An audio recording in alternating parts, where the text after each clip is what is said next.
Arkadaşlar geçen derslerimizde not aldığımız hemzeleri kaç bu baştaki? 3-4. Normal musafta veyahut da normal Arapça gramerinde elifin kullanıldığı yerler genelde kendisi üstünse, önceki üstünse tarif vardır şeyde. Öğretirken öyle öğretilir.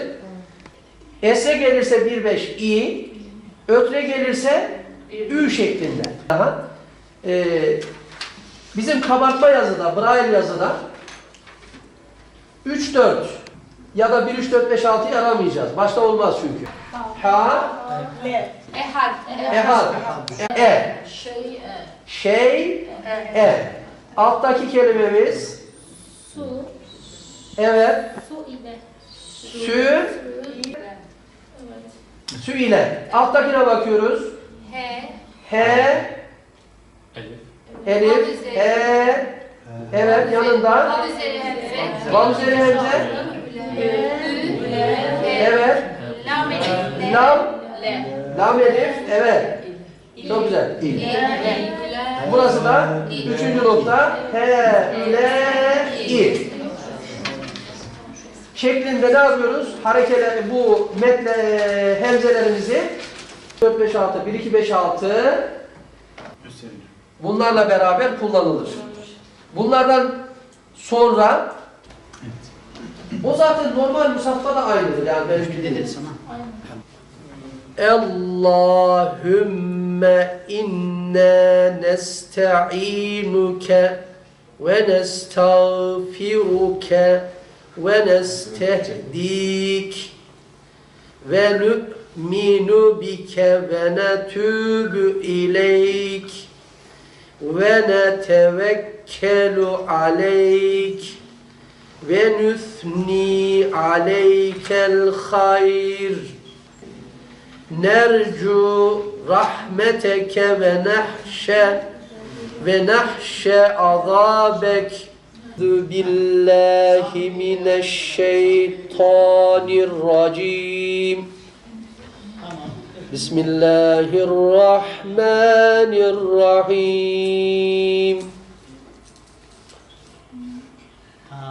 Elhamdülillahi Rabbil alemin. Maliki yevmiddin. Sıratallezîne en'amte aleyhim gayril mağdubi aleyhim velezzallin. Amin. Sallallahu aleyhi ve sellem. Hakikaten bir ihtiyacı gidermek adına burada böyle bir kursun açılması teklifi geldiğinde ben koşarcasına geldim diyeyim. Şahsen fakülte yıllarından itibaren görme engellilerin dini hizmetlerdeki açıklarını veya ne diyelim ona yetersizliklerini hem yüreğimizde hissettik hem de etrafımızda gördük. Bu yüzden de belki onlarca arkadaşımızla bir araya gelerek Türkiye çapında yüzlerce kurs bugüne kadar tertiplendi. İlimizde de 2007'den başlamak suretiyle 2006-2007 süreç içerisinde 7-8 tane Kur'an kursu tertipledik ve bu kurslardan da yüzlerce görme engelli kardeşimizin Kur'an'la barışmasını, Kur'an'la buluşmasını ve Kur'an'la hasbihal etmesini sağlamaya çalıştık. Elhamdülillah başarılı olduğumuzu düşünüyoruz. Bu arada şunu da belirtmekte fayda var. Özellikle Milli Eğitim camiası içerisinde yapılan müfredat değişiklikleriyle veya haftalık ders dağılımı değişiklikleriyle meydana getirilen seçmeli dersler kanalıyla görme engelli okullarında Kur'an-ı Kerim'in ders olarak seçilmesi ve neticede de orada da Kur'an-ı Kerim derslerinin sürdürülmesi bu son dönemde Kur'an-ı Kerim eğitimini daha da bir güçlendirdi elhamdülillah. Bizler tabii ki canı yürekten görme engelli kardeşlerimizin Kur'an-ı Kerim'i okumalarını her zaman istiyoruz. Her zaman bir araya gelinsin istiyoruz. Fakat tabii ki imkanlar hala daha ülkemizde yeterince sağlanmış değil.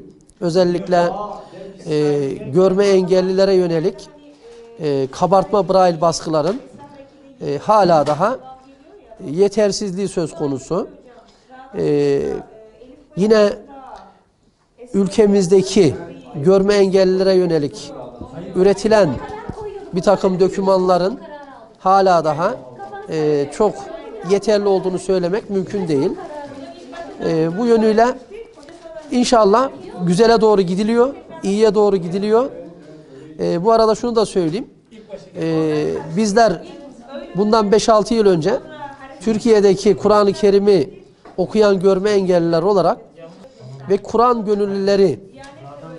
gönüllüleri topluluğu diye, platformu diye bir oluşum meydana getirdik ve bu platform kanalıyla Türkiye çapındaki tüm görme engelli kardeşlerimize ulaşmaya çalışıyoruz. Onlar vasıtasıyla, onlar da İstanbul, Ankara gibi yerlerde ikamet eden bu kardeşlerimizden bir kısmı oralarda açtıkları kurslarla çaba sarf ediyorlar bu alanda. Bir de şunu söyleyeyim, daha ilginç olanı, dünya körler, yani dünya körlerine açılıyoruz. Her kul gibi bizim görme engelli olmamız veya başka engelli olunması ibadet yapmaya engel değil. Rabbimiz her türlü kolaylığı insanlar için hazırlamış ve sunmuş. Yani kulluk noktasında engelli ile engelsizin arasında hiçbir fark yok. Fakat istemek önemli olan. İstemek önemli olan kişinin talep etmesi ve o uğurda çaba göstermesi. Rabbimiz de ona ne yapıyor? Kolaylaştırıyor inşallah.